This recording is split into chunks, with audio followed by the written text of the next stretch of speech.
Хочу поблагодарить наших инспекторов и всю полицию за то, что они своевременно приезжают, даже если позвонишь на 102, через 5 минут появляется. Если какие-то проблемы, мы приходим, и они их решают. Шум во дворах уже не стал, потому что они ездят на своих спецмашинах, проверяют. И если какие-то проблемы есть, мы к ним действительно приходим, они, дай Бог им здоровья, и пусть они дальше так работают. Спасибо, хочу сказать, пусть и в дальнейшем так работают. Инспекторлердің жұмысын дұрыс атқарады деп сенемін. Өйткені күндіз-түні біз шаладам үйде отыра бермейміз, көшеде жүреміз, неде жүреміз.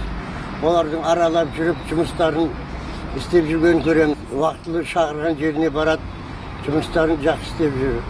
Инспекторлерге халықтардың атынан осы жергілікті жұмысына толық қанағаттандырылық деп рахметімізді айтамыз. Осы полиция қызметкерлеріне өте жауапкершіліктеріне шексіз рахметімді айтқым келеді. Любой уақытта келеді, шақырған уақытта.